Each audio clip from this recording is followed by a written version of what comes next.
Welcome to another episode of Drinking After Dark, a podcast where we discuss random topics while having a few drinks. I'm your host, Darius, and as always, drink responsibly. And y'all make sure y'all follow Drinking After Dark podcast on Facebook, Instagram, and TikTok. And don't forget to hit that thumbs up and subscribe to Drinking After Dark podcast YouTube channel. Tonight, we back again, y'all. Y'all know who I got with me. I have Monica Meeks, Ron Hayes, man. You know my two favorite guests, y'all two's favorite guests. And man, we're just gonna have a great episode tonight. But first and foremost, Monica, how you doing? I'm doing well. How are you guys doing tonight? We're doing Doing all good. right. Doing all How about right. how about you, Ron? How you doing? Yeah, I won't complain. Will not complain. How's everybody holidays?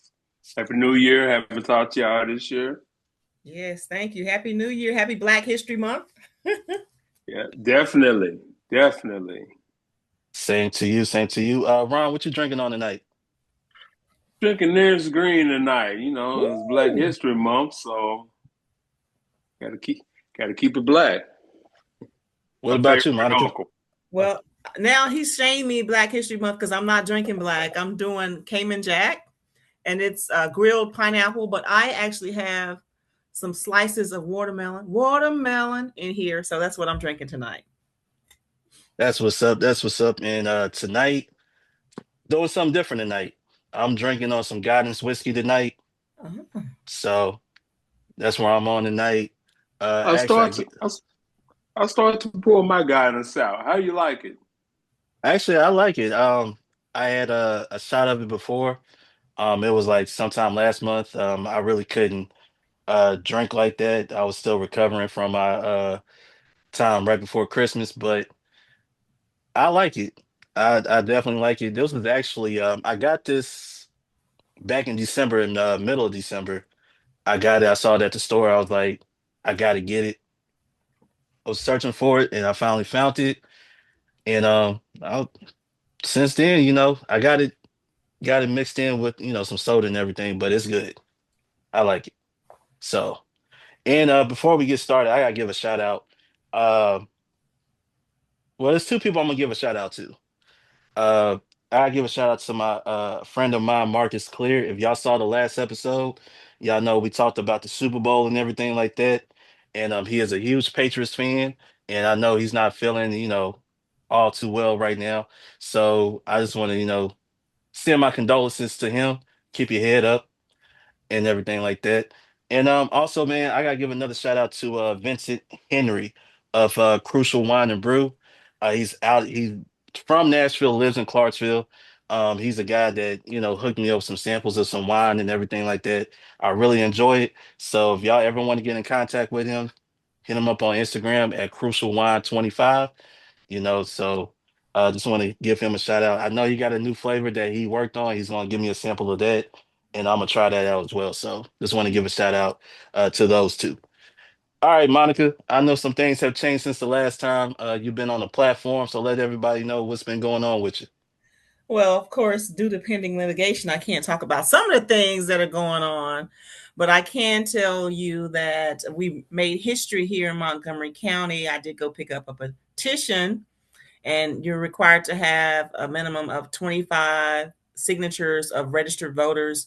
And we were able to get the signatures I needed in about 48 minutes. So was happy because I had the voters to meet me at the election commission, and they actually met me there. So we made history, the fastest turn in. We turned it in the same time. We got to stay right there in the office, and people just came in and signed. So I'm running for the 19th Judicial District Circuit Court Clerk for Montgomery County. I'm running against an incumbent who shall remain nameless, but I will tell you she's been in that position since 1996. And when I was talking to some people, they were like, oh, I wasn't even born in 1996. So she has tenure, but not much else. So it's time for change in Montgomery County. And I think I can be that change. As a matter of fact, I know I can be the change that we've been waiting for. And describe that position for those first time voters. Uh, describe that position to the young voters that this is their first time voting in like a local election, anything like that. Sure. As a matter of fact, we had a mother and daughter, three sets, and that was their first time they were asked to sign anybody's petition. So this will be the first time that they're voting for circuit court clerk. They're Gen Z, and they were proud to even be asked to meet me at the election commission. But the position is, the best way to describe it is record keeping for the courthouse circuit court clerk, and you're supposed to be the goodwill ambassador for the public. There are primarily 7 divisions with the circuit court clerk, and jury administration, civil, criminal, traffic, juvenile, records and archives, and just administration. So if you get a ticket, you're going down to the circuit court. And the thing is, she's been in that position as the circuit court clerk since 2020. She should have never beat Chelsea. Shout out to my girl Chelsea. Chelsea was hands down the best candidate, but because she had been there so long. And in 2020, when they did their debate, because I've been studying my girl Chelsea, they mentioned e-filing. Well, guess what? We're just now getting e-filing February 1st, 2026, which means if it's something as simple as a fine, you can pay it and you don't have to go to the courthouse, because the tickets, the fees, all that, very expensive. And then you have to take off work. And we're just now 6 years of her being in that position, just now getting e-filing because she's been there and she's a military brat. I just know that if I was in that position, people would demand that I do better. So I'm asking for the time that she remains in that job for us to demand that she does better. Another thing that falls under the circuit court clerk is expungements. So I just been going in barbershops talking to folks, and one guy told me that she told him, well, ask for a pardon. Well, he does not connect it like that. He's not Jelly Roll, so he can't just walk up to Governor Lee and say, hey, I had these charges 20 years ago, mind you. Can I get a pardon? Like, if you don't want to help people, then you shouldn't be in a position that requires you to have superb customer service skills. She lacks in that, and she's only had one expungement clinic that she hosted. She falls in on the other groups that have them, but it's like, you're the circuit court clerk. You've had one that you've hosted in 6 years, and they only let 50. There's a 50 people cap, so you only let 50 people. With the population growing the way it is, you've had one, and only 50 people can get assistance when that's part of your job title is expungement clinics. So she makes too much money for us not to be demanding more. So anything dealing with court, I've just gone in there and just done court watch. My friend Rosa and I, and there is an issue with the juveniles in this county, and some of it, she doesn't make it any better. So I need to get control of that office so I can make it better for all citizens, not just for those. We had a judge who allowed her daughter and her daughter's classmate to come down there. They gave them a tour, y'all. That's not offered to our kids. Our kids go to court when they're in trouble or when somebody they love is in trouble. So the experiences are totally different. I shouldn't need a mom as a judge to have access to the courthouse when their budget is $15 million. So we just got to do better. So I'm looking forward to this race. This is the first time that I'm running for office where I'm not working a full-time job. So I can 10 toes down, jump in it, go to North Clarksville, because I'm really going to need North Clarksville to win this race. So we need people And who don't vote to go and vote. when is the election for those who don't know? So I always run as an independent because that's what I am.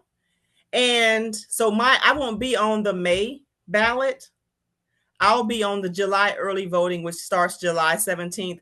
But if you wait until the last minute, I pray y'all don't, then you have to vote for me on August 6th. So independents don't go on the primary ballot. They go on the general election ballot because there's no party to be declared because I'm running as an independent. Okay, gotcha. Well, that was some good information. So please, y'all keep that in mind. What'd you say again? July what? What July was that? 17th is the first day of early voting. July 17th, first day of early voting. Don't wait. Don't wait till August. Go and get it out the way if you possibly can. But if you have to, go vote in August. So this is a big, every election is big, is a big deal. So please, go out there and use your voice and go vote. All right. All right, let's switch it over, man. I know the Super Bowl just took place, so we're gonna talk about the Super Bowl. Let's start with the game first and foremost. Um, Ron, how do you feel about the game itself?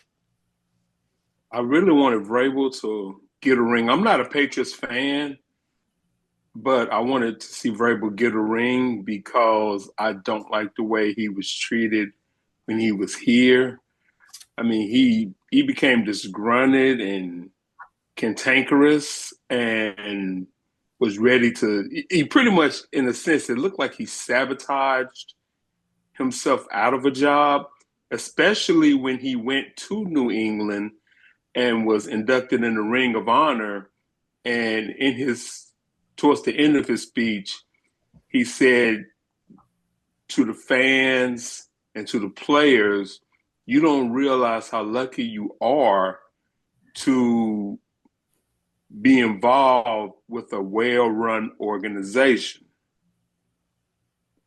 Yeah, so that was a backhanded compliment to Amy and the Titans, but the first domino to fall was John Robinson getting rid of AJ. Yeah. So for that, I really I knew the Patriots. I felt the Patriots really didn't have a shot at it. Maybe if they had started Josh Dobbs, who has veteran experience, they probably would have had a better chance. But Seattle's defense is just too strong. Yeah, I don't think Josh Dobbs would have had a chance with that offensive line that was out there in the Super Bowl, especially that left side. You know, you got two rookies who was getting manhandled pretty much all game long. So didn't matter who was the quarterback back there. It was gonna be a rough night for whoever's behind center.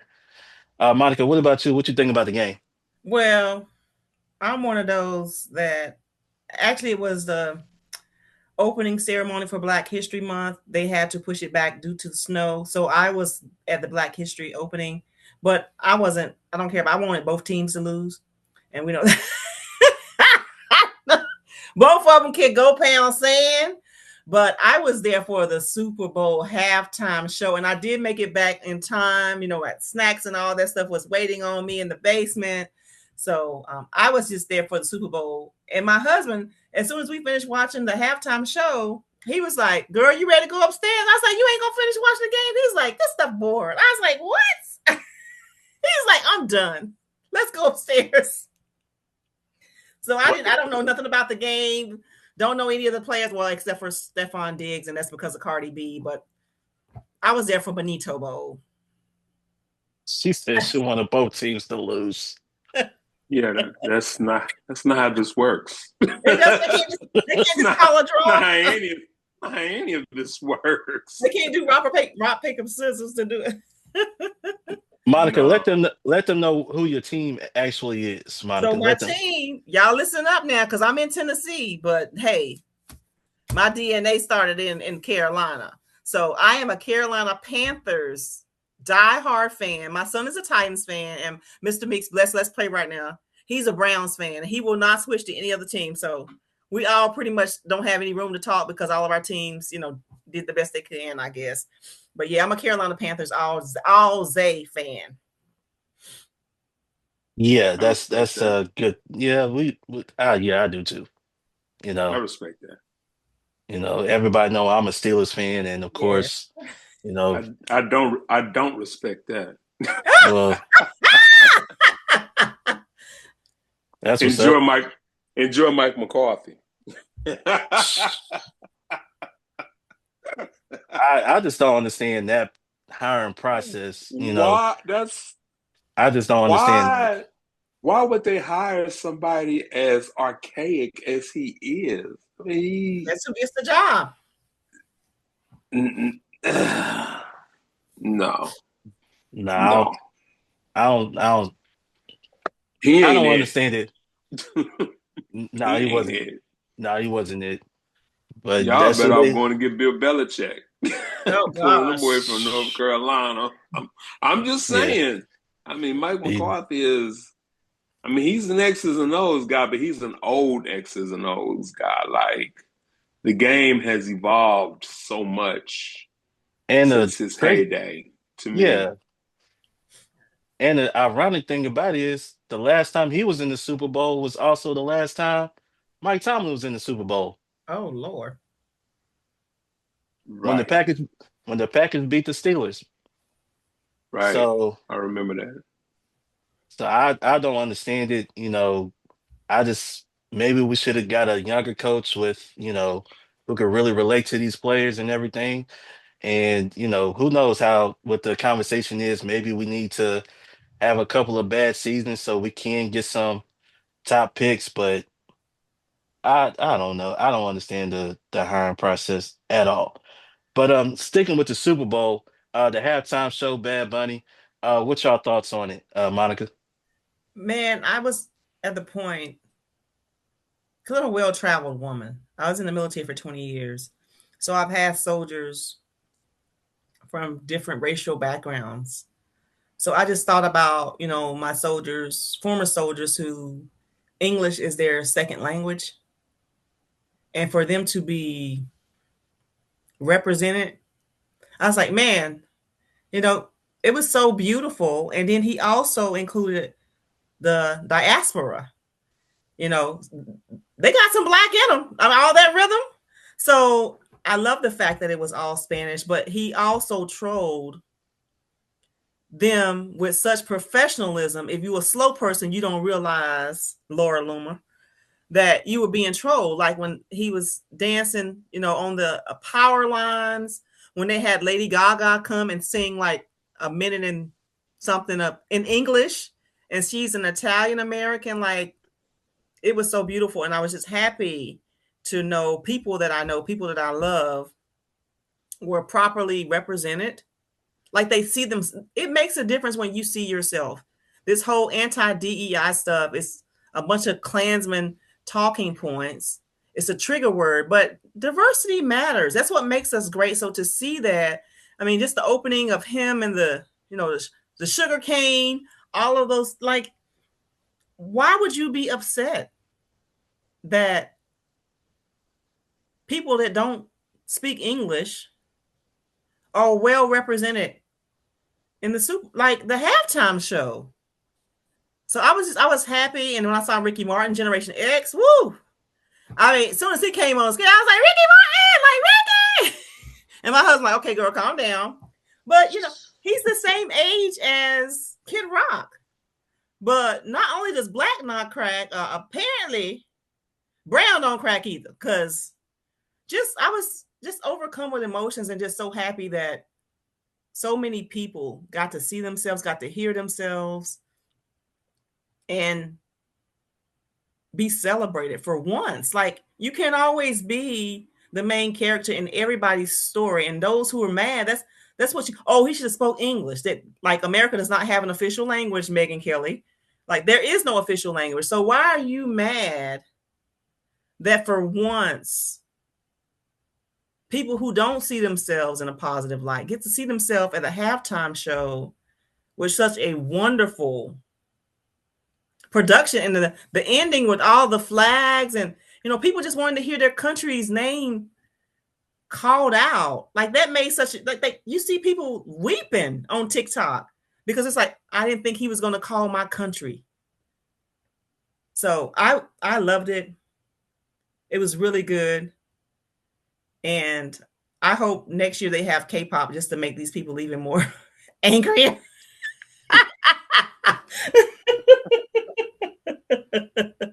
Just keep it foreign. And Puerto Rico is a U.S. territory too, so it's like, keep it where y'all can't understand. Keep doing that TPUSA garbage that y'all did. That was pre-recorded, by the way. Focus on that and just let people who are great continue to be great. Yeah, what people don't know, Bad Bunny, he talented in many different areas, not only just music, but acting. And if you're a guy like me that occasionally watches pro wrestling, he's also a part-time pro wrestler as well. Oh, So wow. yeah, WWE. So yeah, if y'all go back, y'all can actually look it up on YouTube. You could tell he put in the work to do that. So a lot of times when you see celebrities come into that field, they just there for name recognition, but you could tell he actually put in work and he had some really good matches. So like him, Logan Paul, and I forgot who else been a part of the WWE, but you could tell they actually put in work and things like that. So for those who don't know. I Ryan, what didn't about know. you? Ryan, how you feel about the halftime show? It was better than I expected it to be. To be honest, I didn't know what to expect, but I didn't expect to really be as entertained as I was.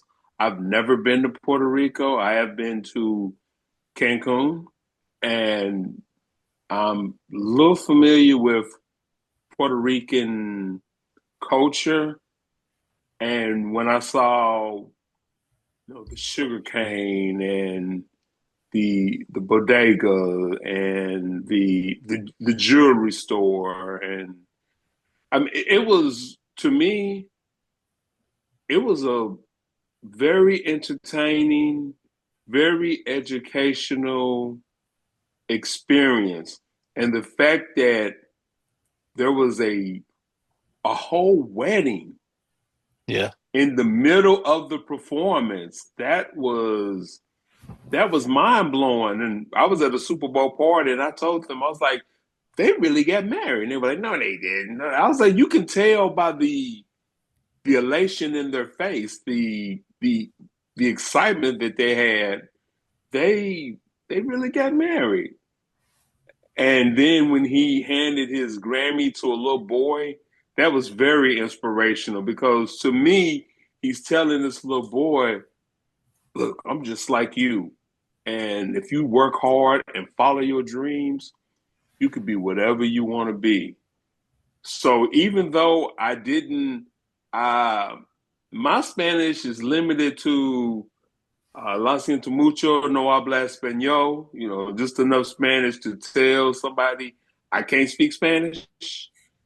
And sí and muchas gracias, that's about it. And all of the curse words, I know all of them fluently. But even though I didn't understand it, I felt it. Yeah. I don't know if y'all saw it too, a lot of the cameos in the halftime Yes. performances. You had Cardi B, you saw her, Jessica Alba was in there as well. Mhm. So yeah, it Carol was G.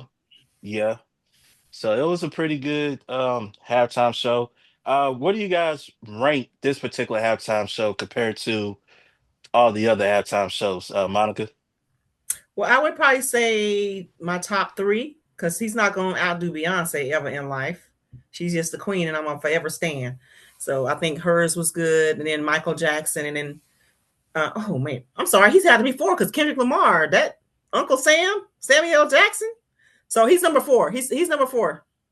It's Beyonce, Michael Jackson, Kendrick Lamar, and Benito. Number four.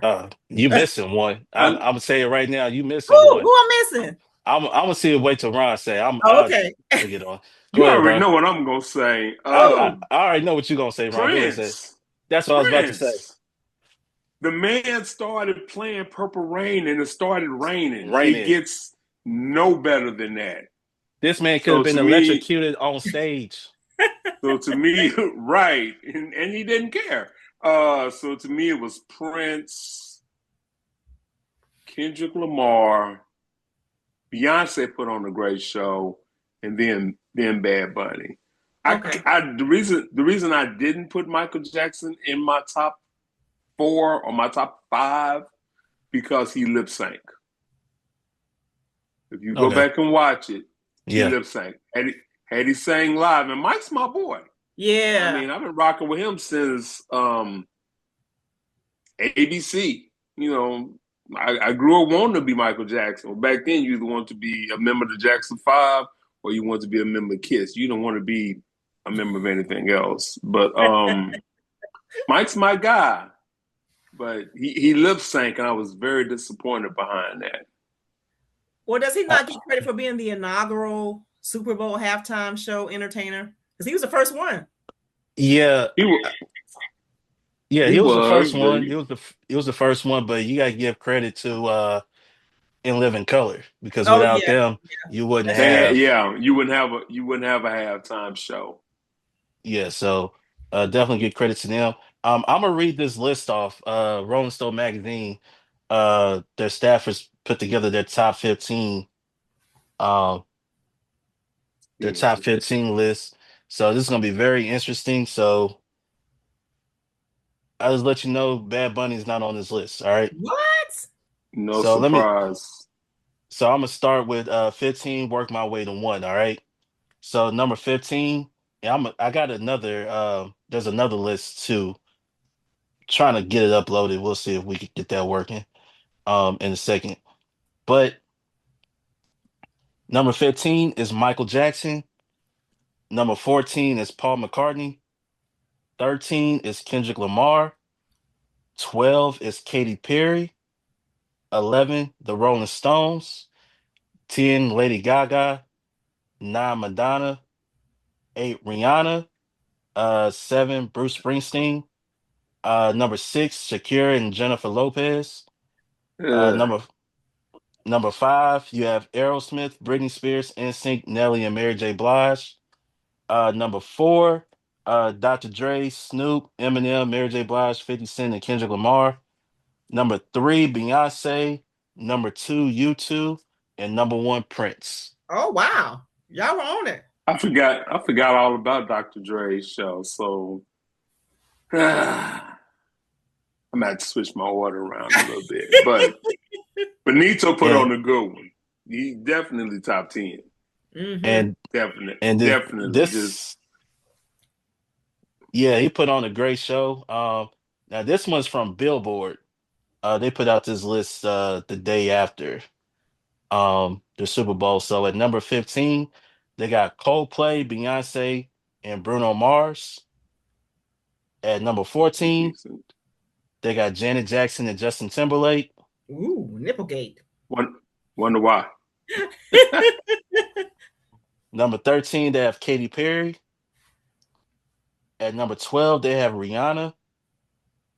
At number 11, Paul McCartney. At number 10, they have Bad Bunny with Lady Gaga and Ricky Martin. At number 9, the Rolling Stones. At number 8, Michael Jackson. Number 7, hold on, come on now, don't freeze up on me. Number 7, Madonna. At number 6, Lady Gaga. At number 5, Bruce Springsteen. Number 4, Beyonce. At number 3, Dr. Dre, in France. Number 2, U2, and number 1, Prince. Wow, Prince won. Well, okay. I mean, me and You Ron pretty might much on the need to same go. page. You might need to go back and watch that Prince I halftime. think It that's what I'm gonna was do. I'm gonna have to check it out. you had to go back and watch that, and I Yeah, need to go back and watch Madonna's. And I wasn't too crazy about.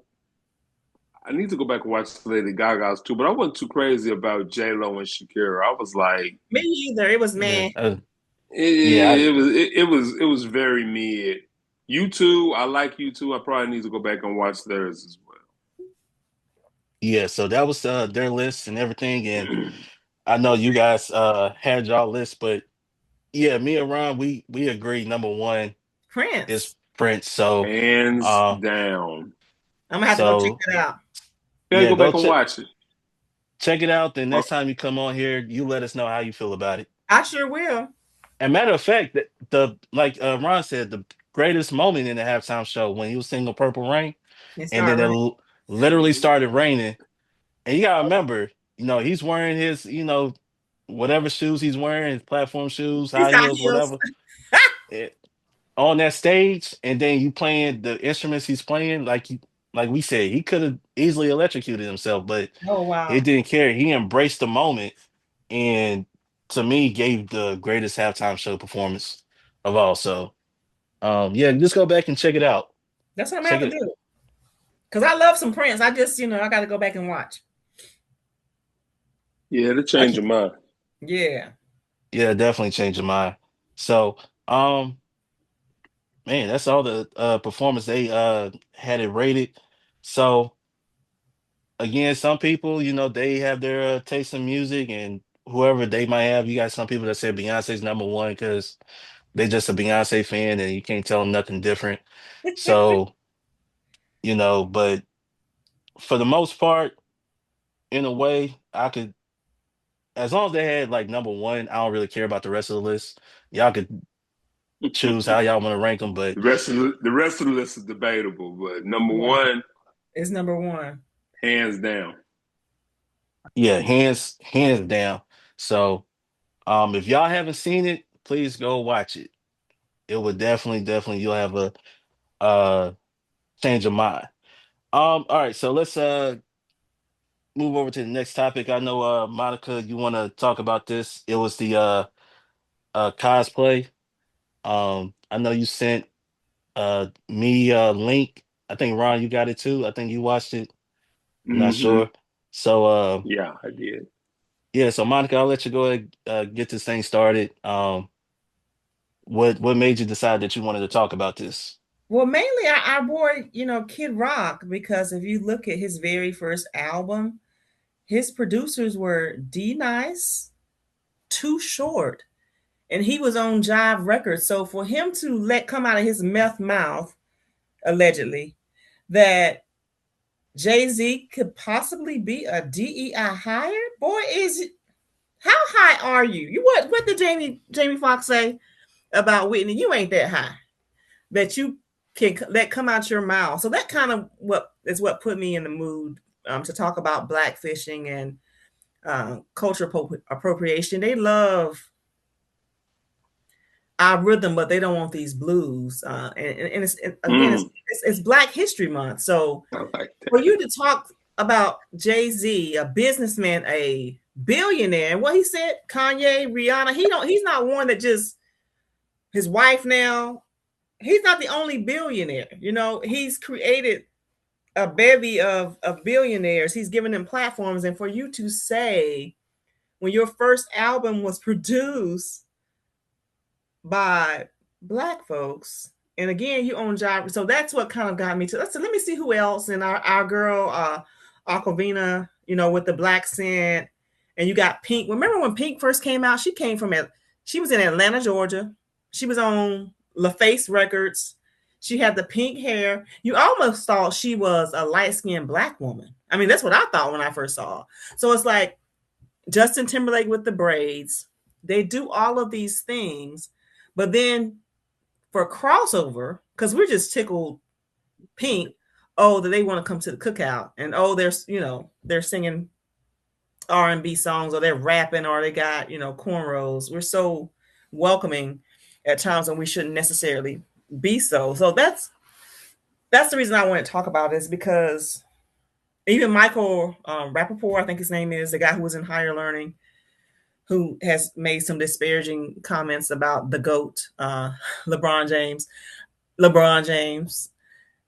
It's just you can't be selective in trying to get your comeuppings on the backs of us, and then when you get to a certain position, you start punching down to the very people whose shoulders you were standing on to make your first $1-2 million.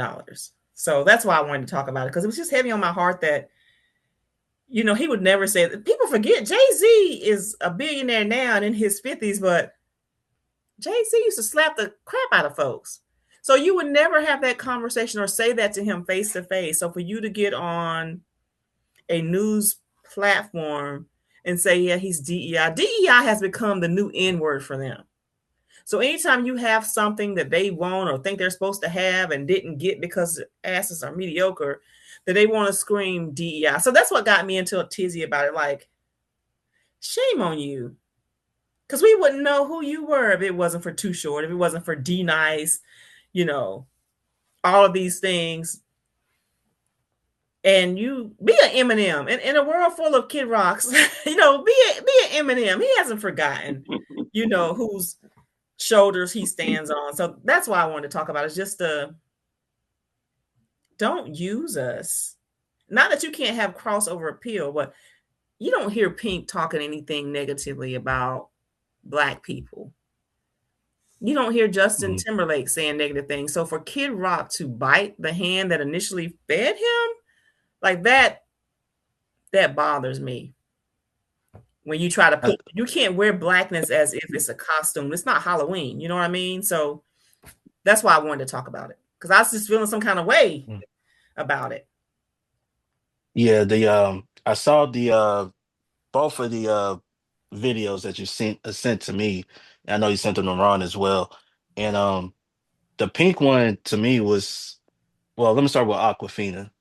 If y'all don't know, y'all probably seen her in some movies. I know she was in the if Jumanji, not the old one with Robin Williams, but the newer version with Kevin Hart and The Rock.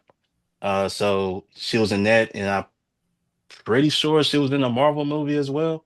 If I remember correct. Uh, Was the it one with Doctor Strange? no, the one No. with the 10 rings. I can't remember Oh, yeah, the yeah. hero, but yeah, the 10 rings. That wasn't Doctor Strange? No. Uh, This was a completely oh, different no. character. Okay. Yeah, I know what you're talking about now. Yeah, I know what you're talking about. Now I remember. That which is actually a really good movie, to be honest with you. Let Um, me look that up. I enjoyed it. I don't know about y'all, but yeah, so I saw the comments came from Comedy Hype and Pierre and Capone. They had their comments, and I kind of agree. You could do a character that you want to do, but to say that you don't want to offend your own people, but you go do a character of someone else, that's I can't rock with that. You know what I mean? So um and with Pink, like you said, Pink doesn't talk bad really about anybody. Um I remember when Pink first came out, like you said, I thought she was light-skinned and everything. Um how she got signed, she was actually part of a group. Mm-hmm.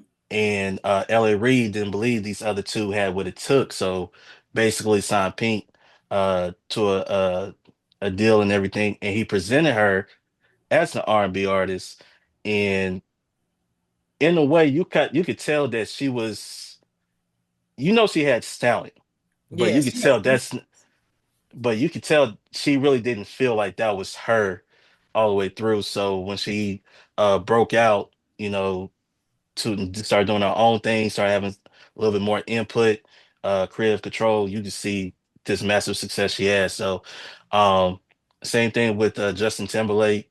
You don't hear him say anything negative at all. So, yeah, I mean, Ron, I'm gonna let you go because I know you want to add. There's another artist that you want to talk about when it comes to this conversation, but yeah, don't ever forget how you got started and Who well, in a way, propelled you to who's the other your artist I film. want to talk about? You I don't you don't remember? You sent it to me. You was talking about Jelly Roll.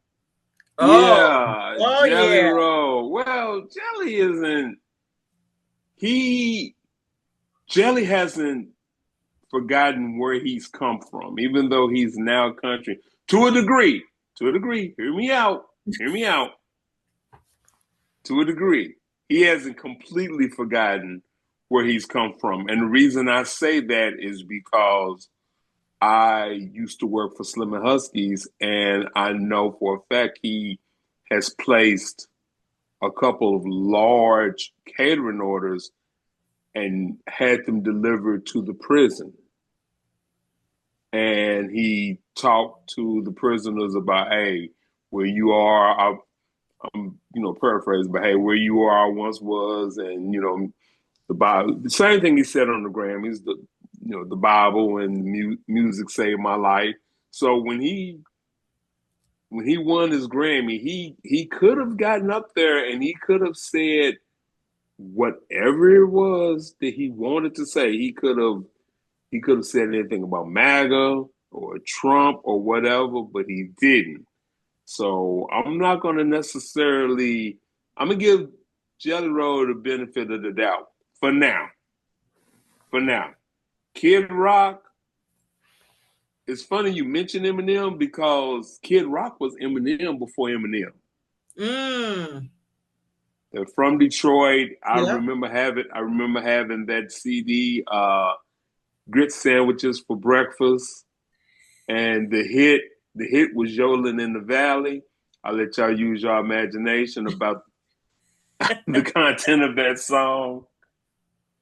But he had the spiked hair. He had a fu attitude. He was in before. I mean, they're both from Detroit, Yep. and I'm not mad at Kid Rock for crossing over because sometimes you have to develop another character in order to. I mean, Taylor Swift started out a country singer, then He she sure switched to did. pop. Michael Jackson is the king of pop. There's a Mm-hmm. huge disparity between Off the Wall and Thriller. Thriller's a pop album. Off the Wall was straight R&B. It sure was. When T.I. first came out, he wasn't a trap artist. I Nope. remember his first video where he had on Gucci Air Force Ones. So sometimes you got to kind of switch, but like you said, cuz don't forget where you came from. Right. Don't bite the hand that feeds you. You know, don't. That's as bad as Candace Owens suing for racism, utilizing the NAACP, and then turning around a few years later and saying that racism doesn't exist. Shit, it did a few years ago. Well, you got your money. Yeah, but people find that there is financial gain on the other side. Yeah. Being house pets, look at Nicki Minaj. Ooh, well, I'll drink to that. So will I. And Darius knows we have some people that sometimes they call them the papa of the ghetto, and I understand there are places that because I live in the suburbs, I'm not going to ever deny the privilege that I have that I worked for. So there's some people that just I won't be able to reach. But when it comes to a point, it was a conversation I had early this morning with somebody, and they were talking about, I won't name the establishment, but hey, they give to at-risk kids. And I was like, yeah, but they're homophobic and racist. So I don't want kids who are already vulnerable being subjected to a business just because they're giving you free shit, man. So it's not just exclusive to celebrities. Like we as regular working class people sometimes will compromise because they buy Christmas gifts for poor kids. Okay, and so that doesn't mean you So, can't hold them to standard because they're giving poor little black kids some Christmas stuff. Like, so yeah, it's not just celebrities that switch. And Candace, we have our own version of Candace here in Pastor Tommy Vallejos. I mean, he started out with the NAACP. There's pictures I've posted, and you go from that to being a MAGA, supporter of ICE. But that ain't how you start off. You start off with the NAACP, and that didn't gift you the money that you thought you deserved. And you go from being, I was the first county commissioner, Hispanic county commissioner, to DEI is bad. Like, bruh, I mean, it wasn't bad when you was bragging about being the first county commissioner. So everyday people will, do the same thing that we judge celebrities for doing. that's true. Yeah, that's Look at that's Jason. Look at Jason Knight. Ooh, he been showing up lately, y'all. He went from MIA to. Oh, he think it's safe to come back outside. He's been showing Sorry, up. you know he don't like me. That's why I'm looking. What? He doesn't like he's very anti himself, and you have black Yeah, he children, is. and you've He thought is. that capitulating to what they want was going to, like, when he was going to run for Congress, he was the first one to announce, and people that he had went out there, Aaron Mayberry, and held signs for when they were running. He's the first one that says, I'm going to run for that district, and not one endorsement. from the Republican Party. So it's like, well, what does it profit a man to gain the whole world, Jason, and lose your soul? And they really not that into you. They just want you to be able to say the things that they want to say and they can't. And now it's like they can kind of sort of say them. So they don't need you. So I don't even know if he's going to be able to hold on to his seat. But I hope he's not, because I have attended more county commissioner meetings than he has. And he was so absent at one point, they removed him from committees. So if you can't do the job, I don't know why he went and got a petition. Then why are you trying to run again? The money is not that great.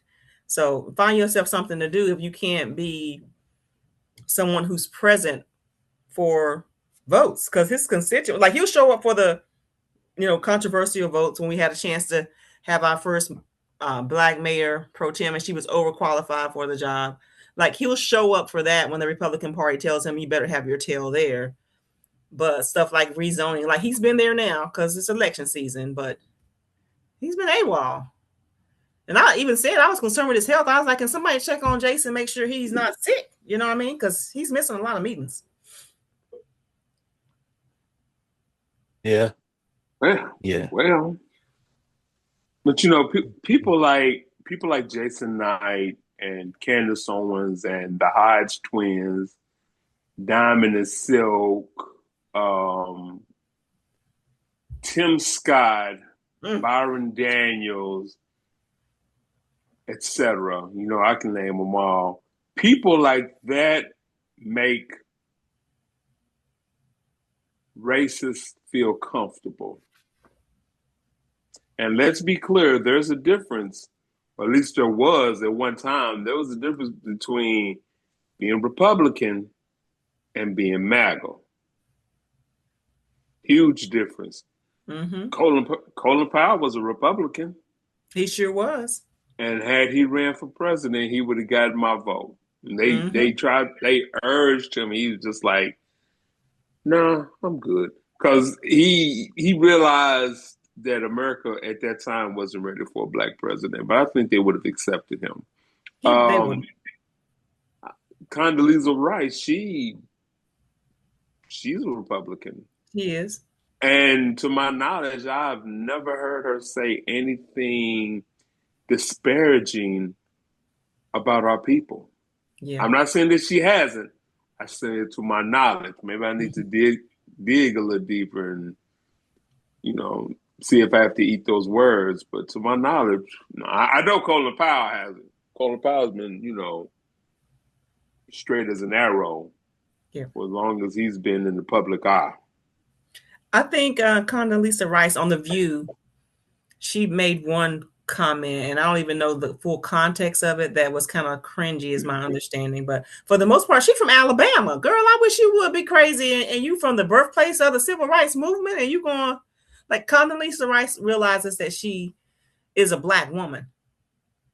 And so I've never had any issues. I remember when she came to Germany and the young soldiers were so excited. They was like, because you couldn't wear your heavy coat, your Gore-Tex, because they have security issues. So them soldiers, them young female soldiers from Atlanta, and one was from Galveston, like they know Black history.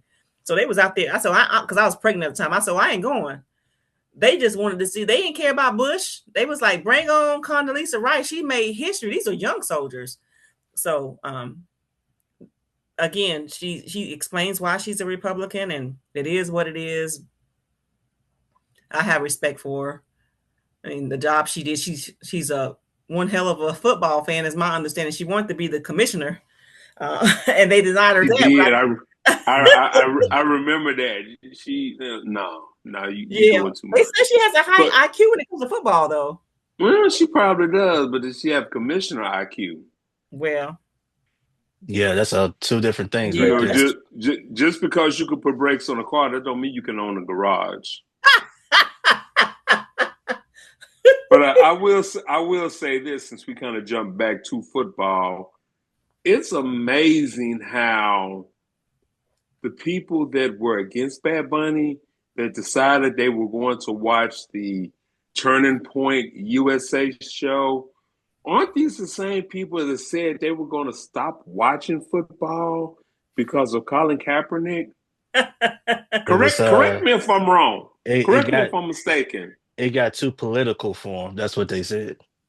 I mean, it didn't get too political. It got political in the way they didn't want to see it get political. That's why they don't watch the Oscars or the Grammys, Jimmy Kimmel, Stephen Colbert.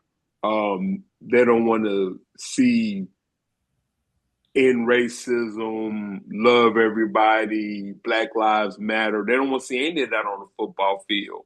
So it's okay to be political as long as you're speaking against everything they believe in. I remember Facebook friend of mine, I'm not going to call any names, but a Facebook friend of mine made the comment about they hired 10 new head coaches. Not a single one was of color. Well, uh, what's the new coach for the Titans name? Robert Saleh. Robert Saleh. Okay, we're gonna claim him. So nine and a possible, like we're playing spades. But And it's um amazing, real quick, because what's amazing about Robert Saleh, how he got ran out of New York, right? He got ran out of New York, went back to San Francisco. We know he's a defensive minded guy. Did a great job with that defense. Now he got another opportunity as a head coach with the Titans. Hopefully he can establish culture there. Um, in terms of organization, we'll see how that goes. I'm pretty sure the organization is better than the Jets organization. But I'm glad to see him get another shot because I mean, we all thought if Aaron Rodgers a few years ago, if he was healthy, maybe they would have had a chance in the AFC. But yeah, yeah, that was just a bad situation, and they let him go, and that defense got worse. Brought in the guy who right. never been a coach, and I don't know, maybe It that went downhill from there. But yeah. so my Facebook friend made that point. Another Facebook friend, I'm not gonna call his name, but he's diehard MAGA without telling you he's diehard MAGA. All of his comments are all of his comments on this particular post were, are you trying to say that the NFL is racist? And I mean it makes black millionaires and yada yada yada. He went into this long dissertation about the NFL not being racist. And I said, well, two words blow holes in your theory. Rooney Rule. So if the Yep. NFL is not racist, why does the Rooney Rule exist? Right. They Yeah, tried to explain that to Aaron Mayberry, who is he's holding two seats right now, School Board District 7 and also the House of Representative District 68. And he didn't even know what it was. They was like, well, why do we have this rule? And he was like, what is that? Like, you got this DEI legislation and you don't know what that rule is? Like, what are you doing? I just Tell them, during tell them there's this I'm new thing called Google. Utilize it. Yes. yeah, it's some coaches that got hired on, you know, was it Harbaugh went from straight from the Ravens to the Giants. I just want to know when is what's his name? Who's the offensive coordinator down in Tampa? What's his name? Was it Leftwich? Yeah, Byron Byron. Leftwich. When is he gonna get his opportunity? Oops. Byron deserves an opportunity. What was it? I think Eric Bellamy. What I can't pronounce oh his last name. He just left Houston and went back to the Kansas Chiefs. City. Yeah. Yeah, he deserves an opportunity. I think Brian I don't Flores know. deserves another It's opportunity. Brian Flores. Yeah, because he got did kind of bad. He Yeah. deserves another opportunity. I mean, it's like we can play the game, but we can't coach the game. I can't And make that make sense. But part of the problem is, and y'all tell me if y'all disagree with me. Part of the problem is we don't have any ownership Ooh. because when it comes to, if somebody said that the players pick the coach. No, they don't. No, they The owners Yeah. pick the coach, and a lot of time the owner is going to choose somebody that's relatable to him. Oh, you started off as a dishwasher and worked your way all the way up to a coach. I started as a dishwasher. That's not the relatability I'm really speaking of, but a lot of times owners go with who's relatable to them. don't. Absolutely. Yeah, and And then without ownership, I mean, yeah, like you said, I'm gonna leave it there. The NFL they choose the coaches, the NBA the players choose the coaches. Yeah. So, in the NFL, it's not only that, but now analytics play a lot of parts. So you got a lot of these younger guys want to play the analytics role in their coaching and all of that, and then you have those owners who don't want. I guess you could say they don't want change. They don't want to hire the young and upcoming coaches like what Seattle just did with Mike McDonald, who's only 38 and he just won a Super Bowl. So again, they like you said, they do pick coaches that relates to them, not so much the players. And I think if you go that route, you still be stuck in the position that you've been in to where you wonder why, you know, the the wins are not there, the success is not there, what is Yeah. going on and everything. So, oh, excuse me.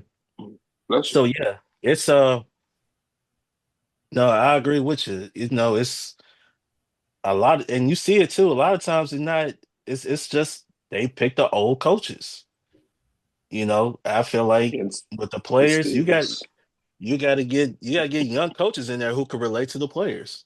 Well, they want to maintain the good old boys, literally old boys club But with here's the the young thing. ownership. But here's the thing. Mike McDonald never played college ball.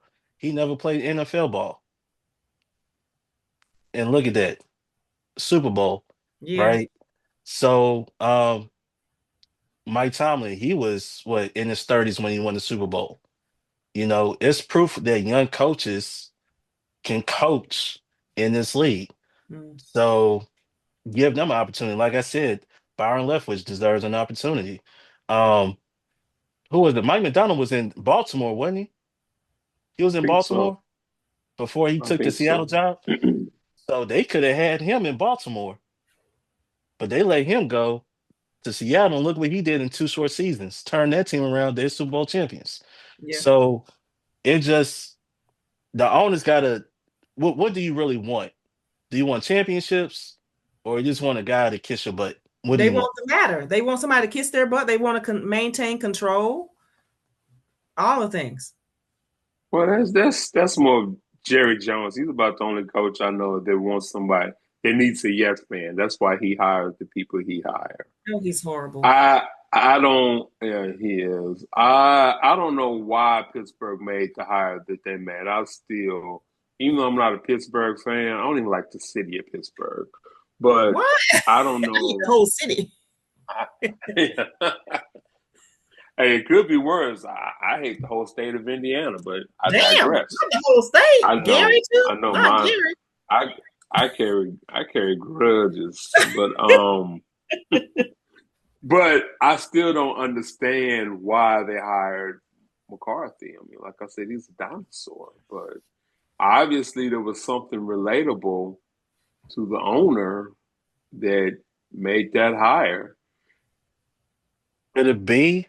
I'm just taking a wild guess here. Could it be they trying to keep Aaron Rodgers, so they decided to get Mike McCarthy?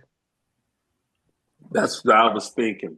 But Oh, it's about over for Aaron. about Yeah. Dude, about He's over. it's about over for Aaron. But I mean, we've seen Joe Flacco back in the league. We've seen Phillip Rivers is about 94. We've seen Not them nice. back in the league. But you blackball like Cam Newton, who I'm pretty sure could go out there and still win games, or Colin Kaepernick because of the entire kneeling situation. I mean, it's like I said, until we get some ownership in there, it's going to be the same thing. We got to figure out how to get some ownership in the NFL. We got some in the NBA, a little Yeah. bit, Mm, Who little do you bit. think would be the first black billionaire to buy an NFL team? that's a good question. I don't. I I don't know. That is a good question. I it would don't have to think be it won't it be would have to Jay be a Z. group. It would have to be a group. Yeah, Yeah. it has to be a conglomerate. It won't be Jay Z or anybody under his tree. That's You for don't think sure. so? I don't think so because Jay Z has the position that he really wants. I mean, they wanted Jay Z to do the Super Bowl halftime show more than once, Yeah. and he said in the song, "The NFL need me. I don't need them." He sure did. But he's in a position to where he can make decisions on who plays Mm-hmm. the halftime. So his influence there is far more important. He wouldn't have the same influence if he was an owner. Oh, that's true. I mean, you got to keep in mind the last two shows were very, very political. Very much so. So he's in a position to create change from coming from that vantage point. Where if you're an owner, you can't create change like that. The only thing you got to worry about, I mean, you have to worry about your team. You can't worry about anything else outside of your team. Mm. Do you So to think me, it won't be Jay Z. Oh, wow. do you think ownership group led by Byron Allen will be a Mm. possibility? I could see that. Okay. That That'll work. I could see. I don't know if he how much interest he would have in owning an NFL team because that's a lot of prestige behind that to a certain degree. But I was thinking, and this is just a wild card. I was thinking LeBron. Really? Mhm. Only thinking he's a Cowboys fan. That don't mean nothing. Oh, I mean, do you think yeah, Jerry Jones would like? I mean, it wouldn't matter nah, what team. nah, he wouldn't buy the Cowboys. Jerry Jones is more interested in being America's team than he is in winning. I don't know if you watched and these are things that I knew before I even watched the documentary. I didn't know the impact that he had on the NFL and how he showed owners how to make money. But the Cowboys are worth what? 11B? Oh my goodness. Yeah. And they haven't won a Super Bowl since 96, 97. They haven't won a Super Bowl in Yeah. 30 years. So he talks like he is. He could give two F's about winning another Super Bowl as long as the Cowboys remain America's team. And I say it all the time, the owner of the team needs to fire the president and the GM and hire Mm. somebody else. Which we know that's not gonna happen. No, no time soon. No. And Demarcus Lawrence, Demarcus Lawrence comments after the Super Bowl win pretty much just um he said the moment he left Dallas, they were more about headlines and the star on the helmet. But over there, they were focused on, competing. Mm-hmm. You know, even was it Emmitt Smith? I don't know if you heard his comments. They feel like they already done made it because they got the star on the helmet Yep. and It's a everything. brand. Yeah, So it's a brand. And if you've ever been to Dallas, I've been to a Cowboys game. And first of all, shout out to whoever decision it was to build a Walmart across the parking lot from AT&T Stadium because Mm-hmm. mm, that's brilliant. And as soon as you walk in there, you see this huge, like the ceramic piggy banks. This one is huge. It's at least 5, 6 feet long. and it's got Dallas Cowboy stars all over it. And then Everywhere. the entire front end of the store is all Cowboys paraphernalia. So we went in there the night before the game, so my wife could get a clear purse. She forgot hers, so she could carry it into the game. And it was people just lined up buying all this Dallas paraphernalia, and it was dope going to a town, a city that's actually a football city. Yeah. But again, he's more concerned about his brand than he is the team. I mean, if that was the case, he would have called Derrick Henry. He knew Derrick Henry wanted to come play for him. Yep. Yeah. There's a house in Dallas. And he's we couldn't afford him. How do you know you didn't even call him? Right. Derrick said, our phone never rang. He was waiting by the phone. Never called. So he's not he doesn't. The team would get better. And I used to say it as a joke, and it's kind of dark, but I said the Cowboys won't win another Super Bowl until Jerry Jones die. Ooh, R.I.P. Yeah, it's kind of dark, but I mean, I am I mean, but it's lying? factual. It's actual and factual, right? Because my family, all of them, McLambs, I'm gonna call y'all out. They are diehard because we didn't have a team at one point, so they are diehard Dallas Cowboy fans. And for them, it's about the merch. It's about the '90s and all this stuff. So he's not gonna lose his base. People that are Dallas Cowboy fans, you can walk into somebody and they have the star, and you be like, "What's up, Dallas Cowgirls?" And they're gonna banter back and forth with you no matter what aisle you're on because they love their team. They really think it's Americans' team. Yeah, and that's his focus. He'd rather be America's team than win another Super Bowl. Yeah. And I used to be a Mhm. Dallas fan, so I Sure. know from the inside out. Yeah, when Jim Johnson walked, I was like, you know what? Let me pack my bags. I'm walking too. Yeah. That was the ego thing for Jerry Jones. Too much ego. Yeah. Too much Yeah. ego. Jimmy Johnson was getting all the praise and the glory, which he rightfully deserves. Right. Yeah, Jerry Jones didn't like that. And I mean, listen, I ain't a Cowboys fan. I don't like Cowboys fans. I think they get on my nerves, they honestly, do. because They do. they think every year is their year, and we have to let them know it's not. It's never gonna be your year. It's not going to be a year. Um, don't get me wrong. You've had some good regular seasons and everything, but we all know when it's the bright lights are on, you're gonna crack under pressure. So, um, but yeah, I believe the Cowboys. The moment that Jerry Jones is no longer with the Cowboys, I believe that they'll start focusing on championships again. Yeah. So, but hey, who knows, man? Some can happen within the next couple of seasons where they're, Anything can happen Any given yeah, Sunday, right? any given any given Sunday. Sunday. You never know. I mean, if he really wants to make an America's team, get that team to the Super Bowl, get them there, because we all know ratings is going to be through the roof. Yep, If they the will be. Cowboy, if the Cowboys are in the Super Bowl, but you know, focus on that. Focus on that, and I'm telling you, it might break records, viewership. It might break records because people love the Cowboys, people hate the Cowboys. So Yeah. So it'd be just like Jake Paul. They watched Jake Paul and hopes that he'd get his jaw broke. I hate I missed that. I hate I missed. I don't know what we were doing in that, but I was like, damn, I forgot Jake Paul had a fight.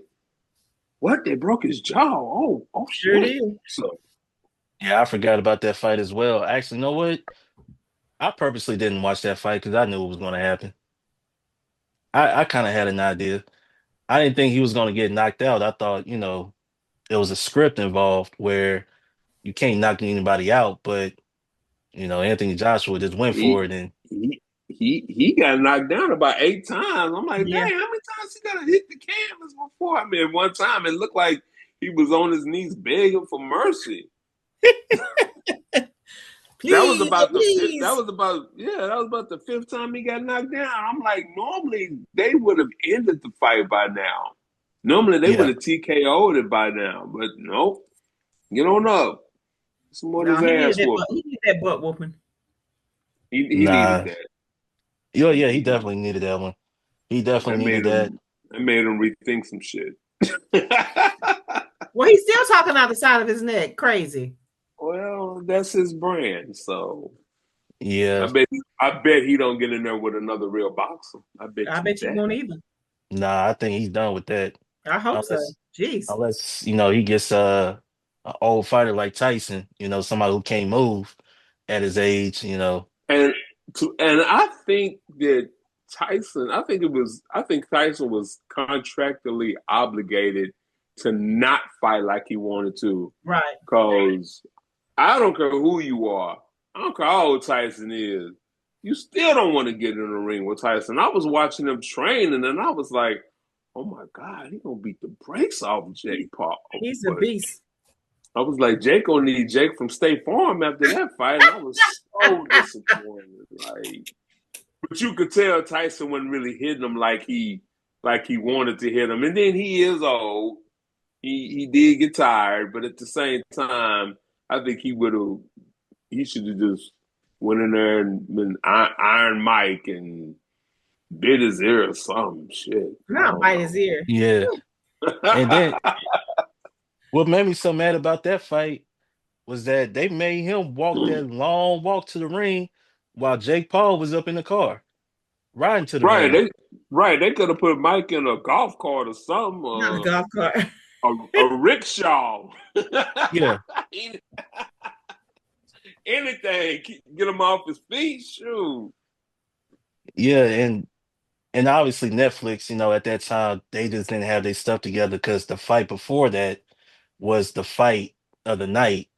I forgot what their names are, but they had another fight which they were the main event at Madison Square Garden.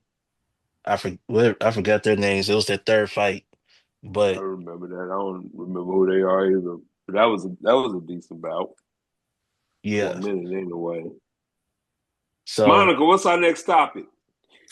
I mean, I think we done went through the list with, black fishing, cosplaying, all the things. Happy Black History Month. We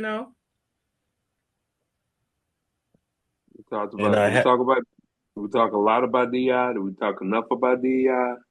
Well, I we think we, we just have to we be went through careful it. to call them out on it because, I got called, a name, but then when you pull my record or my resume, just like this girl I'm competing against, no shade if you have a high school diploma, but I have a graduate degree.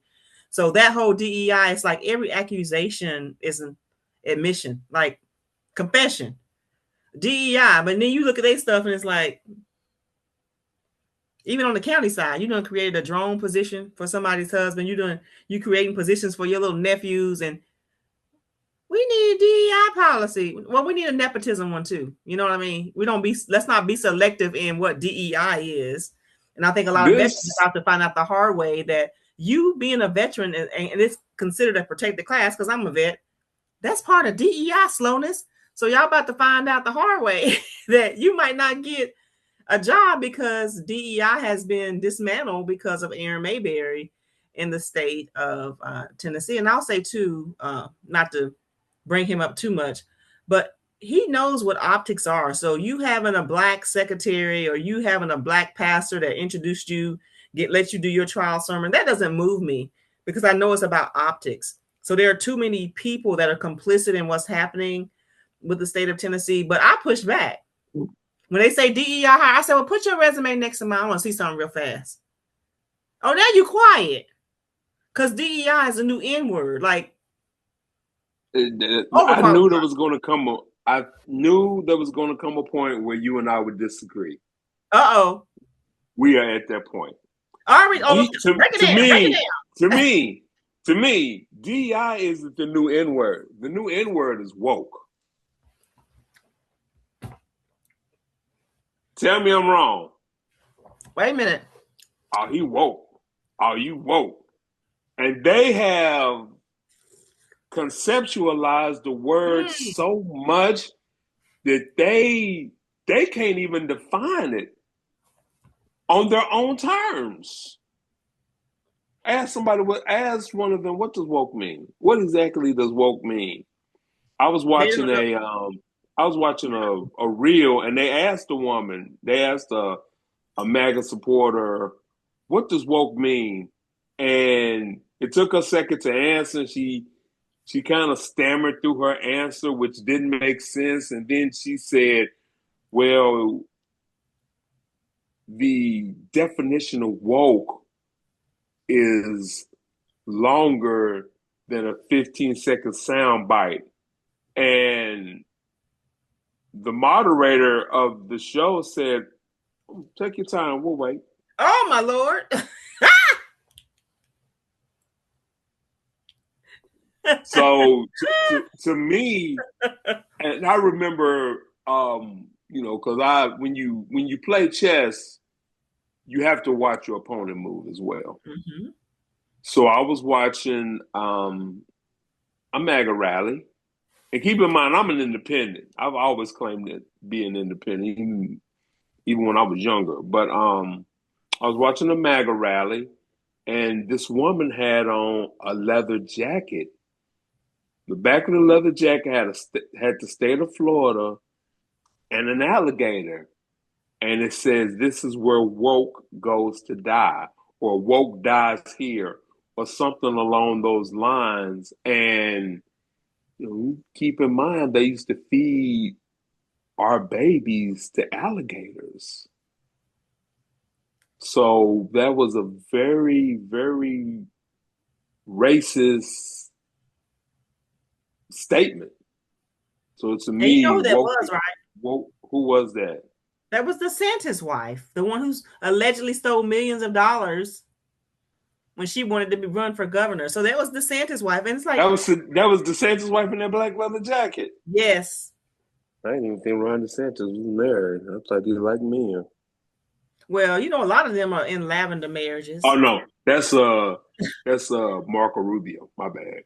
I get my I get my MAGAs mixed up. They all look alike. Yeah, they all act alike too. But yeah, woke is. I mean, DEI just means it's not qualified. They just feel like. I mean, especially for Kid Rock to say something like Jay-Z is a DEI hire, like he built his own record company, really from the ground up. But he's a DEI hire, really. The man owns 40/40 clubs. The man has his own color. Yeah. Who has their own color but him? Jay-Z, Sean Carter. Yeah. How do you have your there's an actual color code called Jay-Z Blue. Ain't that something? The man had a watch deal with Hublot. But he's a DEI hire? No. Clarence Thomas is a DEI hire. Well, And once he got to the top of the ladder, he kicked it. he So said, nobody else would be able to climb that. good luck, ninjas. But with the whole DEI and Pretty much. is it either or? I mean, it can be both. Because they find different ways to call us N words. They don't have to be just one horse. Yeah. Yeah. Both things could be true, but I think woke means more I'm gonna have to N-word think to about me. that. That's to me. I mean, yeah, think about it. But I mean, Woke. they speak their own language. Like we all know what "Let's Go Brandon" means. Like Yeah. really, come on, guys. That's the best you can come up with. But okay. They love our language too, but then they don't say it the right way. Like you're gonna F around and you're gonna find out. And we're like, what? What are you? I mean, the president said it, and then Pete Hegseth said it, and it's like that's not how that goes. They love everything about us. They just don't love us. They love our culture. They love Everything. our they love our swag. I mean, we influence everything. Everything. And they just don't love us. They love us when we know our place. Ooh, well, they ain't gonna never love me then. No, they ain't gonna never love me either. But yeah, when we know our place, that's what make America great again means. I mean, Ronald Reagan said that some years ago when he was in office. He said, "Make America great again." So that means black people knowing their place, Yes. and you know, white people being in the superiority. I mean, when you think about it, it's so many different races and cultures and mixed cultures that eventually they're going to be the minority. Yeah. 20, is it And 2040? something like that. Yeah. That's what they're so afraid of. So yeah, they're scared of that. And once you lose your majority, you lose your power. Yeah. Yeah. And that's what they're afraid of. They don't want to lose their power. They've been holding on to it for so long. I mean, I've gotten into some heated debates on Facebook where remember what Billie Eilish said on the Grammys, and I don't know if y'all watched the Grammys, but she said nobody's an immigrant on stolen land. Oh yeah. Jay was mad at her. So somebody on Facebook, one of my Facebook friends said it wasn't stolen, it was conquered. I said, Oh, okay, I got something in my closet that would knock you across the room from across the street. So if I come in your house and set this thing up on this tripod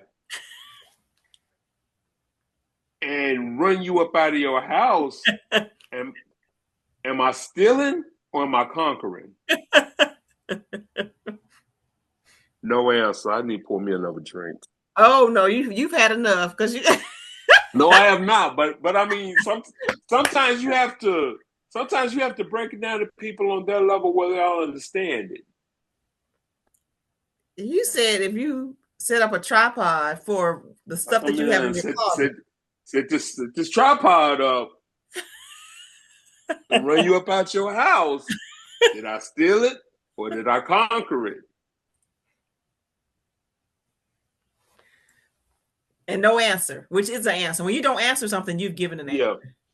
Yes. Yes. Sometimes silence is loud. It is very loud. That's why I tell them. I said I'm one of those. I started a black gun club here. I am pro 2A all day. All So day. run up, you're gonna get done up. I live in the suburbs, and one guy told, "Oh, that's where Monica lives." I said, "Oh, he was telling you where I live? Tell him on every floor, baby. Try me, try Jesus. Don't try us. In this house, you got two veterans, two dogs. Like, who you gonna run up on? Not me. Some people think that the Second Amendment only applies to them. No, no, my friend, it does not. The Second Amendment covers all of us. It's all America, It everybody. covers it covers everybody. I remember first time I went to Darius, you ever been to Clay Smith's picnic? Back in the Nah. day, you might be too young. That Yeah, was I before never. your time. But out in the country, there's a gentleman by the name of Clay Smith. I think he was a contractor, but he owned a farm, and he threw a huge cookout slash party every year. And I walked up in his house, and he literally had a shotgun in every corner of his Everywhere. house. Every corner. Run up in there if you want to. You'll regret it. Mhm. You won't run up out of there. But yeah, some people feel like the Second Amendment only applies to them, and I'm like, I'm happy to introduce you to it. They Happy need to to. know who the real deacons are. The real deacons were not the church deacons. They was the deacons that was carrying and would bust a cap in your behind. Like a lot of the towns Yeah. that were protected by deacons. It wasn't a Bible that was protecting them. It was fire. Right. Exactly. Well, it looks like Ron is still. I know he's feeling what he's drinking on, and so you I'm could just tell telling. by. I'm just telling the truth. When Monica come on, I gotta keep it one. I'm gonna keep it 100 anyway. But when Monica comes on, I really gotta keep it 100. So Yeah, I mean, listen, that's why I appreciate you guys keep coming back on here because I could just actually sit back. I have a front row seat to the show. You know what I mean? Like right now, I'm leaning back, just listening to you guys. So, um, and I'm still on the guidance whiskey and everything. So Okay. if y'all haven't tried it, you should definitely try it. Monica, you should try it. What's it Um, called again? Guidance whiskey. Guidance. Okay. It's black. Yeah, It's black on. I know. I know Okay. the own. I got a bottle up yeah, there. out Okay. of uh out of Nashville. So Guidance. Okay. yeah, so Bartenders don't like it. Bartenders don't like it because I mean it's a great sipping whiskey, but it doesn't have that kick to where you're to me, from what I hear from bartenders, it doesn't have that kick to where your cocktails are proof forward. And I like my cocktails liquor forward. Mm. okay. And guidance doesn't really it pairs well with probably like a ginger ale or something. But God, I mean I drink my bourbon straight. Ooh. And guidance is something that I can, yeah, I'm a big boy. Guidance is something I can enjoy straight, but I wouldn't like put it in a. I love a good old fashioned too. Like I'm very persnickety about my old fashions. If you don't make it right, I'll send it back. Uh-oh. And So I've gone. Go ahead. what would you rate Guidance whiskey on a 1 to 10? On the 1 to 10, I give guidance a hard. That's my boy. I got to give him a hard 8. I give him a Okay. hard 8. Like Yeah, I I'm said, actually it's enjoyable. That's the word I'm y- looking for. It's an enjoyable whiskey. yeah, I agree with you. So when I first tried it, I was like, yeah, I enjoy it. Um like you said, it doesn't really have that kick to it, but you know what? It's very enjoyable. And no, I could drink it straight. Um Something different, you know what I mean? Like I said, I've been so used to Crown and everything.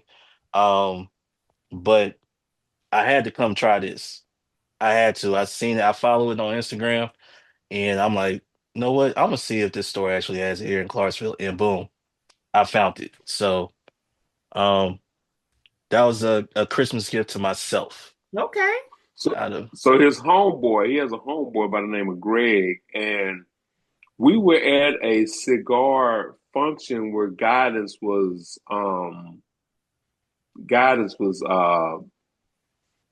like the main alcohol there. And we were just sitting there, Kurt and I was just sitting there talking to this guy, and he said, "Man, y'all hold on a second, I'll be right back."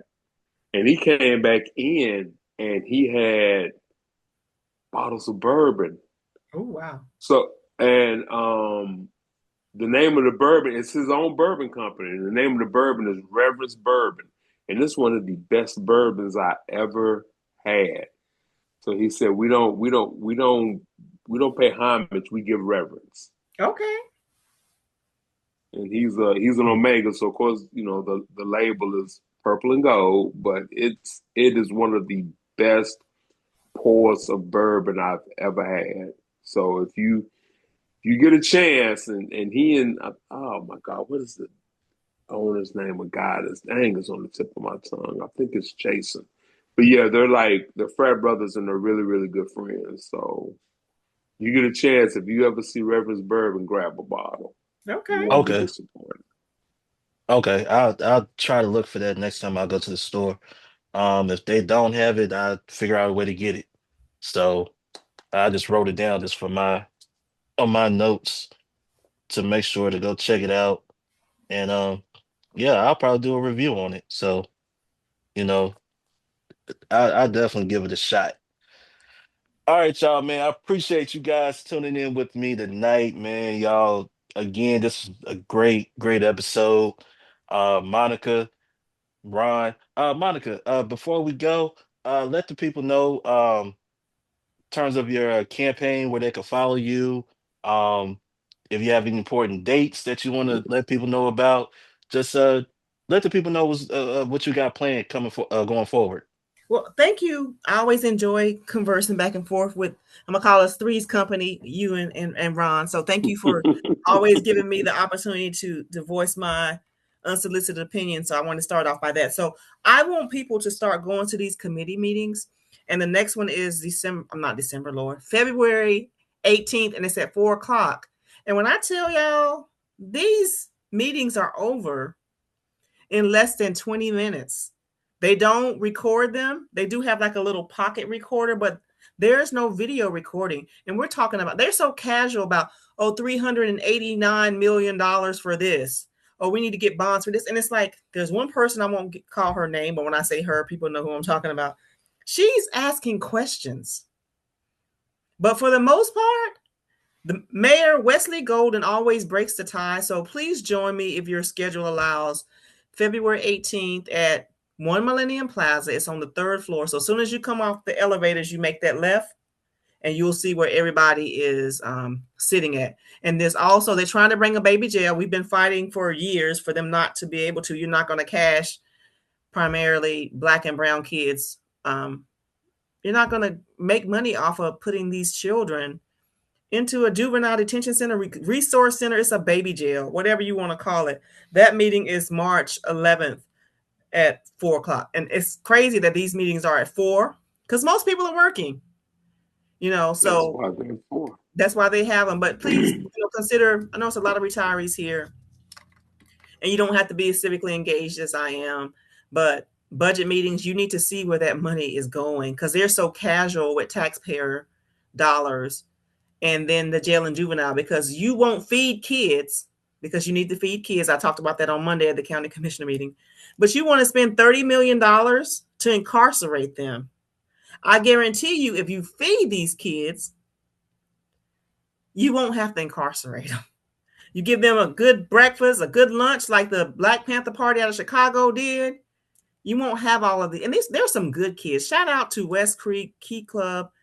They came to the Sierra meeting last night. When I tell you they gave me so much hope, I was like, man, all is not lost because these kids, they knew what they were talking about. So find one of those meetings, either February 18th or March 11th at 4, same location, and come and just sit and observe and see how casual these jokers are talking about millions of dollars. And I always tell people, there are no shortages. It's just you need to they're misappropriating it for the things that it could really be used for. Like the court, 15 million, only 25,000 goes to victim assessments.